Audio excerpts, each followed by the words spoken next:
Assalamualaikum dan salam Sarawak Maju Makmur. Bersama saya Lia Amira Anorigos.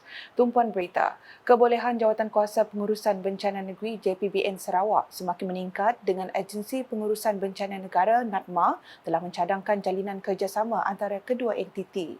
Menurut Timbalan Premier Sarawak, Datuk Seri Profesor Dr. Sim Kue Hian, Ketua Pengarah NADMA Datuk Khairul Syahril Idrus telah melawat Timbalan Setiausaha Kerajaan Sarawak Pentadbiran merangkap Timbalan Pengerusi JPBN Sarawak Datuk Baklen Bangik serta mencadangkan penglibatan negara Brunei Darul Salam dalam program bencana dan juga program ASEAN Regional Tabletop Exercise Kuching Pontianak.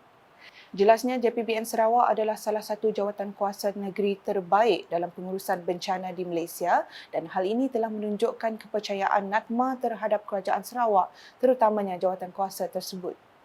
And this is what the size I will mention because of each one of you who are actually on the ground, and that's why you make us very proud of you. And you are fast, you are friendly, you are coordinated, you cooperate with each other, and your commitments. And the agency between state and federal, and then in Sarawak, our district level, our division level, our district level, all working very well together as one pasokan.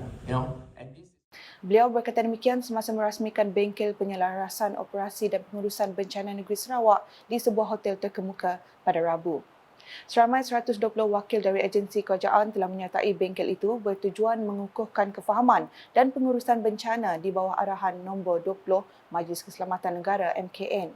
Dalam pada itu turut berlangsung simbolik penyerahan 70 unit bot fiber kepada pentadbiran bahagian Sarawak untuk diagihkan kepada setiap bahagian pada hujung Ogos ini. Hadir sama Timbalan Ketua Pengarah Operasi NADMA Mior Ismail Mior Akim, Pengarah Unit Keselamatan dan Penguatkuasaan Sarawak merangkap Ketua Urussetia JPBN Sarawak Datuk Dr. Chai Kin Chung dan Residen Bahagian Semarahan Muhammad Irwan Bahari Bujang. Dalam perkembangan lain, Datuk Seri Profesor Dr. Sim berkata, Persatuan Sin Iko Hucu Kuching telah menerima tanah daripada Kerajaan Sarawak untuk tujuan pembinaan pusat rekreasi baharu khusus buat warga emas bagi persatuan tersebut. Menurut beliau, pemberian tanah tersebut telah dilulus agar pusat rekreasi yang bakal dibina dapat dimanfaat untuk kegunaan penganjuran sebarang aktiviti pada masa depan. Jelasnya, setiap persatuan di Sarawak tanpa mengira kaum haruslah dibantu kerana mereka telah bersama-sama membantu negeri ini mencapai kecemerlangan sejak 60 tahun lalu. Beliau berkata demikian semasa berucap dalam majlis sambutan 76 tahun penubuhan Persatuan Sin Iko Hucu di Kuching pada Rabu. Sementara itu, Datuk Seri Profesor Dr. Sim mengucapkan tahniah dan merakamkan perhargaan kepada persatuan tersebut kerana terus aktif semenjak ia ditubuhkan pada tahun 1947. Dalam perkembangan lain, beliau yang juga Menteri Kesihatan Awam, Perumahan dan Kerajaan Tempatan Sarawak berkata, kadar kelahiran di negeri ini semakin menurun sejak dunia dilanda wabak COVID-19 beberapa tahun lalu. Katanya penurunan ini akan menyebabkan kadar masyarakat berumur lebih banyak berbanding masyarakat muda. Justru katanya kerajaan telah menyediakan inisiatif Kenyalang Gold Card KGC bagi memudahkan warga emas di negeri ini mendapatkan bantuan serta perkhidmatan kesihatan yang mereka perlukan. Seterusnya, Kerajaan Sarawak kini sedang beralih ke arah memanfaatkan hasil sampingan daripada kelapa sawit sebagai bahan mentah untuk menghasilkan baja, makanan haiwan dan sumber tenaga. Menteri Industri Makanan, Komoditi dan Pembangunan Wilayah Sarawak, Datuk Seri Dr. Stephen Rundi Utom berkata, langkah strategik ini bukan sahaja memaparkan komitmen negeri untuk memaksimumkan penggunaan minyak sawit, tetapi juga mencerminkan pendekatan holistik terhadap pengurusan sumber. Katanya inisiatif ini juga akan memberi impak kepada industri makanan haiwan yang mana anjuran pengeluaran tahunan sebanyak 600,000 tan metrik akan membolehkan Sarawak menyumbang kira-kira 20% daripada permintaan untuk makanan haiwan. Beliau berucap demikian dalam majlis makan malam gala sempena pameran dan persidangan teknologi penghilangan minyak sawit POMTEC 2023 di Miri pada Selasa.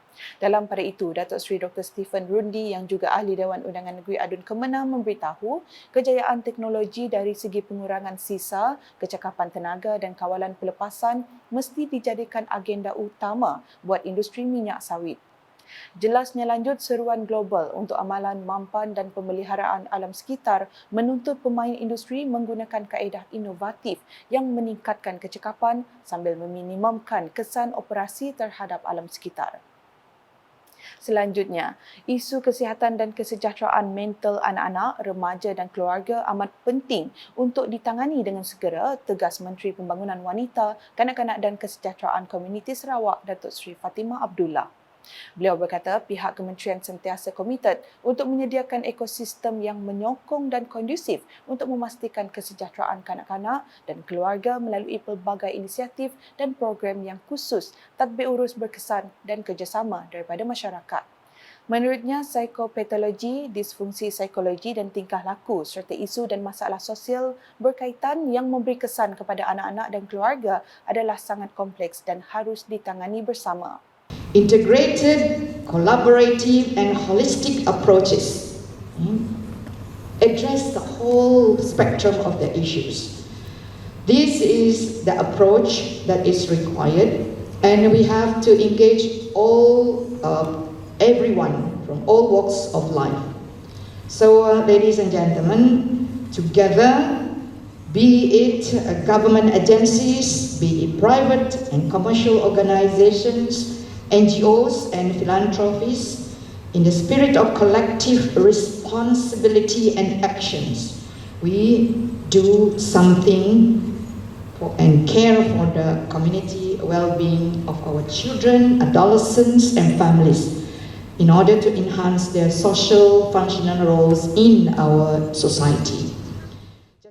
Beliau berkata demikian ketika menyempurnakan Majlis Penutupan Persidangan Antarabangsa Psikopatologi Kanak-kanak dan Remaja ke-15 2023 di Kuching pada Rabu.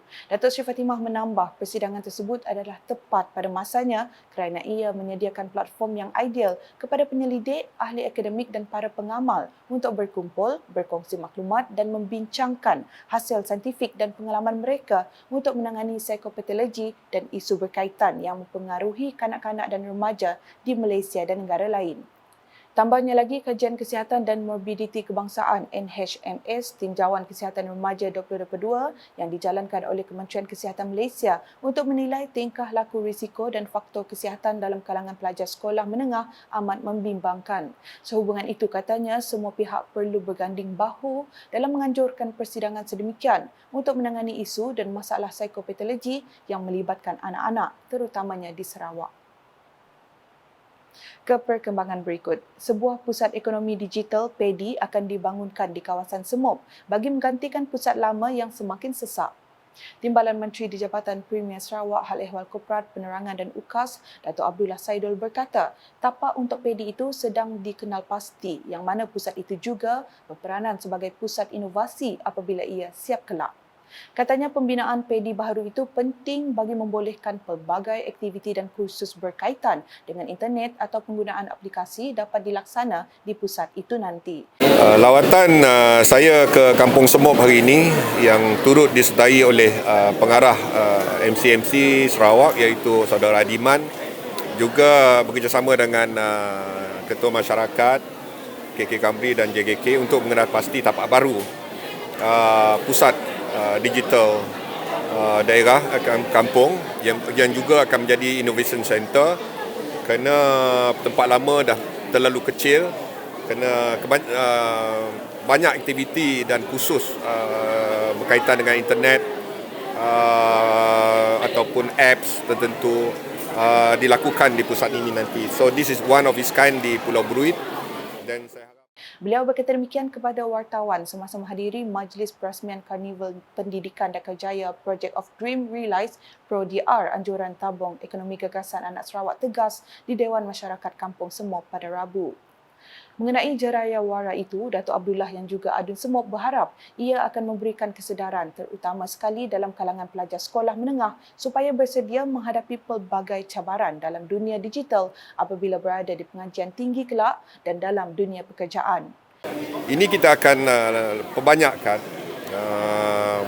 di merata tempat sebuah negeri yang besar, dan saya harap program sebegini akan memberi awareness dan kesedaran terutama sekali di kalangan pelajar sekolah menengah supaya mereka bersedia untuk menghadapi pelbagai cabaran dalam dunia digital yang akan mereka hadap ketika mereka berada di pengajian tinggi nanti dan dalam dunia pekerjaan mereka juga.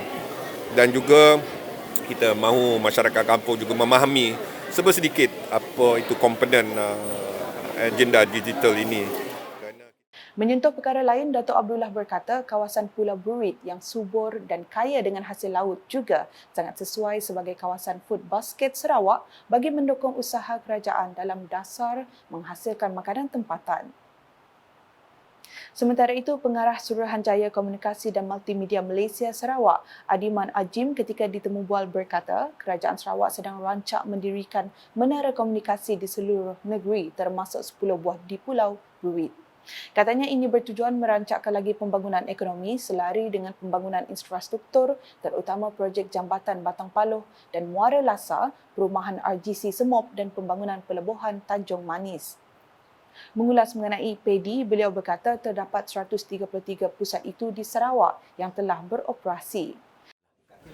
Dan di Sarawak kita ada sejumlah 133 pusat ekonomi digital atau PEDI yang telah beroperasi di Sarawak lah. Dan dalam tahun ini atau tahun depan kita akan melaksanakan lebih daripada 20 buah lagi PEDI di Sarawak, PEDI baru di Sarawak. Lebih 300 pengunjung terdiri daripada pelajar sekolah, belia dan penduduk setempat memeriahkan Jeraya Waria Pro DR siri ke-8 tersebut.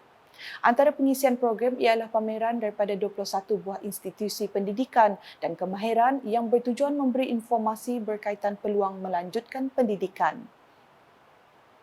Perkongsian seterusnya, program Suri Beriadah Anjuran Sarawak Badan Amal Tenaga Isteri-Isteri Sabati dan Ahli Majlis Kebajikan dan Sukan anggota-anggota kerajaan MAKSAK terus menjadi wadah untuk mengeratkan hubungan di antara ahli-ahlinya. Setiausaha Kehormat Sabati yang juga isteri Timbalan Premier Sarawak Datuk Seri Profesor Dr. Sim Kue Hian, Datin Sri Eun Ong Siok berkata, program tersebut dapat disertai oleh individu dengan pelbagai keupayaan fizikal kerana ia merupakan senaman berimpak rendah.